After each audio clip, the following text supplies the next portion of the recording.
6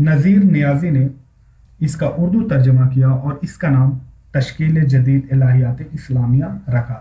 یہ شروع میں انگلش میں ہوا تھا، 6 lecture on the reconstruction of religious thoughts in India, تو اس کو بعد میں اس کے جو اردو میں ترجمہ کیا نذیر نیازی نے۔ آپ اسے یاد رکھ سکتے ہیں کہ اس کو کس نے ترجمہ کیا، اور اردو میں اس کا جو تشکیل جدید الہیات اسلامیہ کے نام سے جانتے ہیں وہ اس کو کس نے ترجمہ کیا تھا، وہ نذیر نیازی تھے۔ علامہ اقبال نے یہ لیکچر، یہ سارے جو لیکچر 6 لیکچر تھے اور بعد میں ایک ایڈ کیے گئے وہ 7 ہو گئے، تو یہ سارے لیکچر علامہ اقبال نے 1928 سے 1929 میں مدراس، حیدرآباد اور علی گڑھ میں دیا۔ انگلینڈ میں ٹرینٹی کالج میں داخلہ لیا، انگلینڈ میں انہوں نے ٹرینٹی کالج میں داخلہ لیا اور یہیں ان کے پرانے استاد پروفیسر تھامس آرنلڈ سے ان کی ملاقات ہوتی ہے۔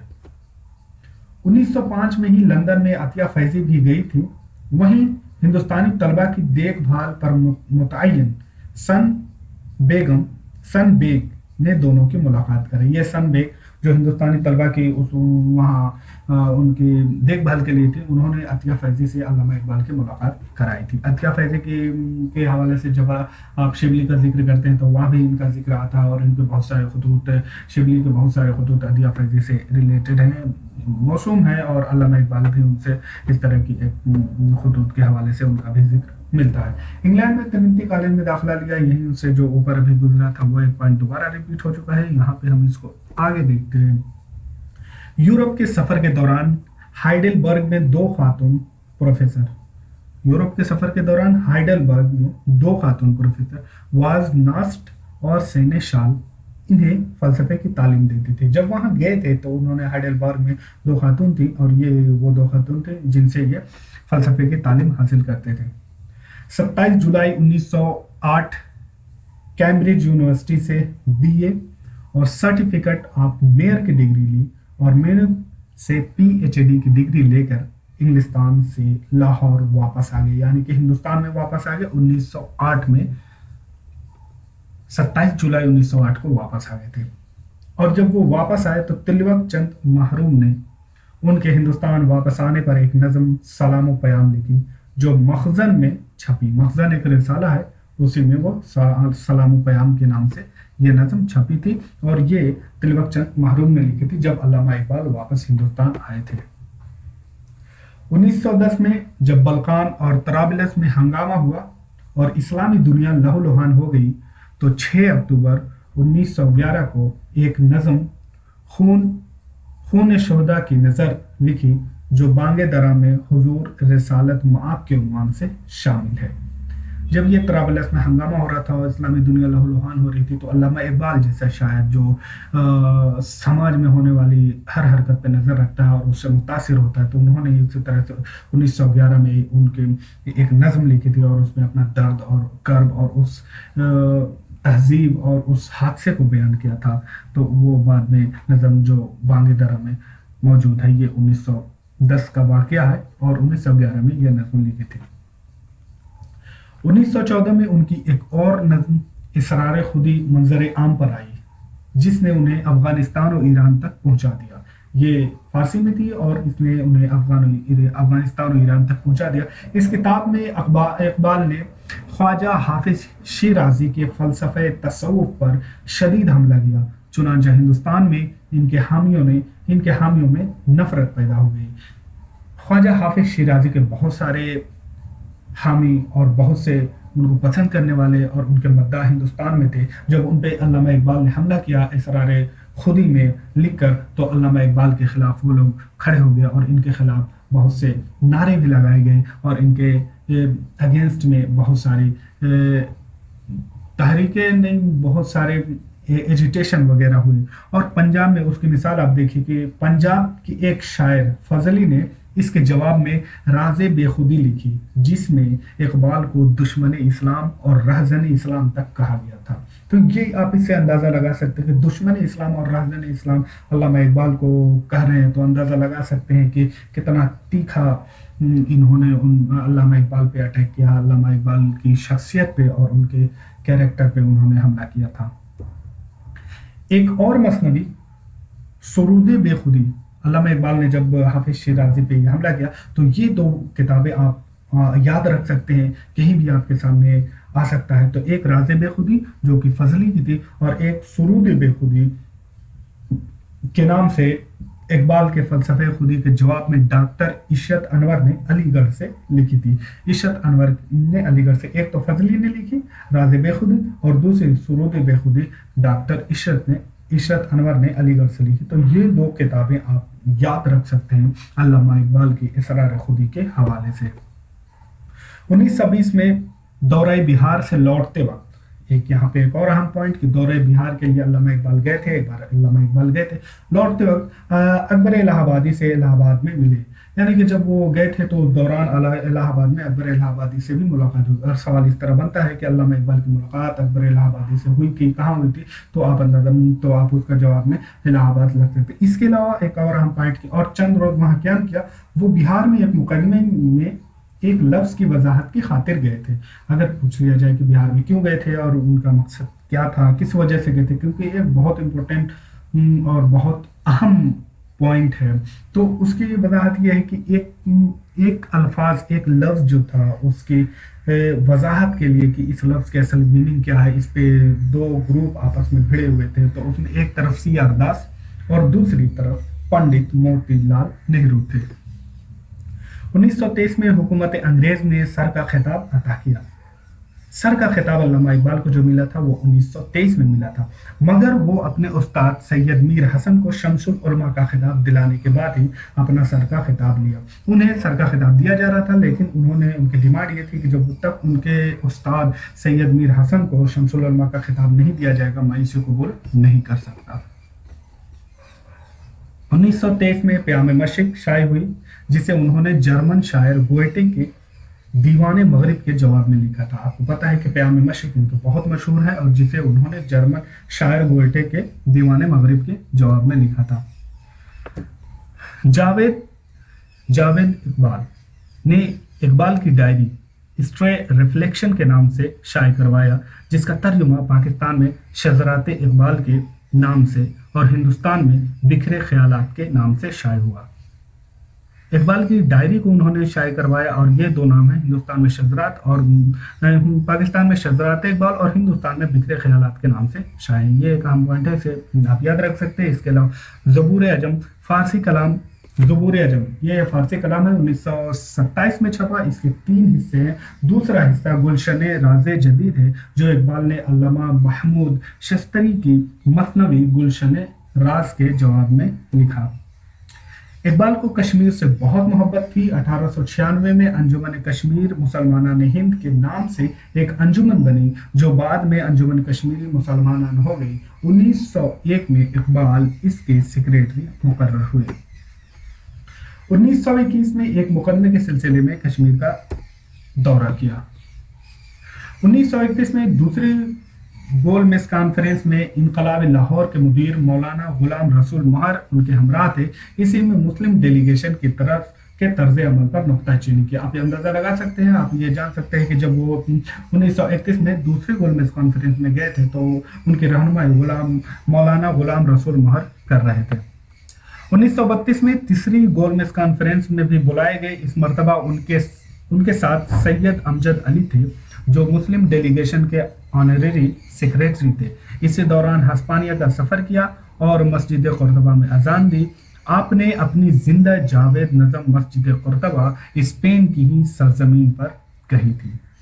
یہ پوائنٹ بھی آپ یاد رکھتے ہیں۔ اسی دوران مسولینی سے بھی وہاں ملے، اور جب لوگوں نے ان کے بارے میں خیالات کا اظہار کیا تو انہوں نے کہا کہ مسولینی بغیر بائبل کے لوتھر ہے۔ یہ علامہ اقبال کا مشہور قول ہے۔ اگر اس طرح کا کہیں آ جائے کہ مسولینی بغیر بائبل کا لوتھر ہے، یہ کس کا قول ہے، تو وہ آپ علامہ اقبال کے پہ ٹک کر سکتے ہیں۔ سرود رفتہ، یہ اقبال کے متروک و مجذوب کلام کا مجموعہ ہے، جسے مولانا غلام رسول اور صادق دلاوری نے 1958 میں شائع کیا۔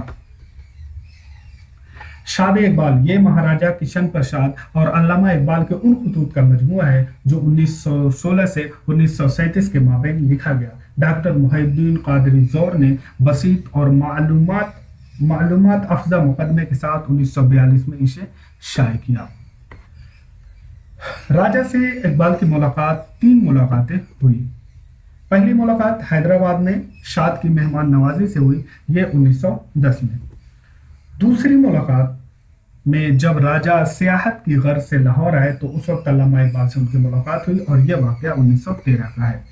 تیسری اور آخری ملاقات میں جب اقبال حیدرآباد دوسری مرتبہ گئے تو ان سے ان کی ملاقات ہوئی اور یہ 1929 میں ہے۔ یعنی کہ آپ یہ ایک بات کا یاد رکھ سکتے ہیں کہ 1929 میں علامہ اقبال دو بار حیدرآباد گئے تھے۔ اگر اس طرح کا سوال آ جائے کہ علامہ اقبال حیدرآباد کتنی مرتبہ گئے تھے تو آپ اس کے لیے 2 بار گئے تھے، آپ اسے ٹک کر سکتے ہیں۔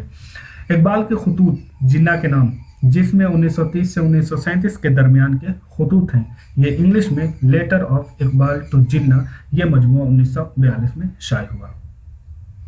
عبد الرحمن سعید نے اقبال کے خطوط جنہ کے نام سے اردو میں ترجمہ کیا۔ بعد میں محمد جہانگیر عالم نے ایک عمدہ ایڈیشن و حواشی و مقدمے کے ساتھ اسے شائع کر دیا۔ یعنی کہ لیٹرز آف اقبال ٹو جنہ، اس کا عبد الرحمن سعید نے اقبال کے خطوط جنہ کے نام سے اسے ترجمہ کیا۔ دیگر رسائل و کتب، تاریخ عالم جرمن زبان میں ایک رسالہ ہے۔ اجتہاد، یہ ان کا انگریزی رسالہ تھا جو شائع نہ ہوا۔ رخت سفر 1952 میں اقبال کے غیر مطبوعہ کلام کا ایک اور مجموعہ شائع ہوا جس کو محمد انور حارث نے مرتب کیا۔ باقیات اقبال 1952 میں چھپا، اس کے مرتب سید عبد الواحد معینی ہیں۔ یہ اردو فارسی نظموں اور غزلوں کا مجموعہ ہے جو ان کے دوسرے معروف و مطبوعہ کلام میں نہیں ہے۔ اقبال کی نثر، علم الاقتصاد 1903 میں لکھی۔ تاریخ ہند لالہ رام پرساد کے تعلق سے 1913 میں شائع ہوئی۔ آئینہ عجم فارسی نظم و نثر کے منتخبات پر مبنی یہ کتاب 1927 میں شائع ہوئی۔ انتخاب نکات بیدل BA کے لیے 1922 میں مکمل ہوئی۔ شہرت یافتہ نظمیں 1900 میں علامہ اقبال نے نالہ یتیم کے عنوان سے انجمن حمایت اسلام میں پہلی بار نظم پڑھی۔ دوسرے سال ایک یتیم کا خواب ہلال عید سے یہ نظم کے عنوان سے ایک دوسری نظم پڑھی۔ 1910 میں نظم ہمالہ کہی۔ ان کی دیگر نظموں میں گل رنگی، عہد طفلی، مرزا غالب، ابر کوثر، شمع و پروانہ، عقل و دل، صدائے درد، اس کے علاوہ آفتاب، شمع، ایک آرزو، آفتاب صبح، زاہد اور رندی، شاعر، موج دریا، طفل شیر خوار اور تصویر درد، نالہ فراق، سرگزشت آدم، جگنو، صبح کا ستارہ، ہندوستانی بچوں کا گیت، نیا شوالا، داغ، ابر، ایک پرندہ اور جگنو، کنار، راوی۔ ان کے علاوہ انہوں نے انگریزی ناولوں کے ترجمے کیے جن میں لاگ فیلو، ٹینیسن، ولیم کوپر اور ایمرسن کے ترجمے ہیں۔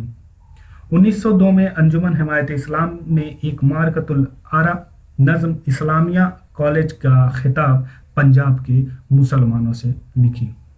اسی زمانے میں ایک بہت ہی اہم نظم ابر گہر بار، جس کا دوسرا نام فریاد امت ہے، جس کا صرف اور صرف ایک ہی بند دل کے عنوان سے بانگ درا میں شامل ہے۔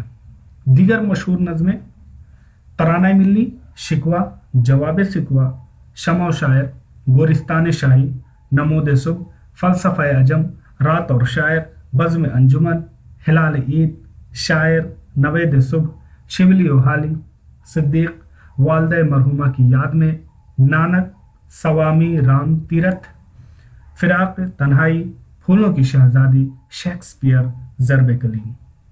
آخری دور میں ان کا علاج مشہور طبیب حکیم محمد حسن قرشی کر رہے تھے۔ آخری لمحات میں ان کے زبان پر یہ اشعار تھے: سرود رفتہ باز آیت کی تائید، سرود رفتہ باز آیت کی تائید، نسیم از حجاز آیت کی ناید، سر آمد روزگار ای فقیر، دیگر دانا ہے راز آیت کی ناید۔ تو یہ ساری چیزیں تھی علامہ اقبال کے حوالے سے ایک تفصیلی گفتگو، ان کی شخصیت پہ، ان کی ادبی خدمات پہ، ان کی نظم نگاری کے حوالے سے، ان کی ایجوکیشن اور ان کی تعلیم کے حوالے سے، اور ان کے استاذ اور ان کے زمانے کے حوالے سے۔ تو یہ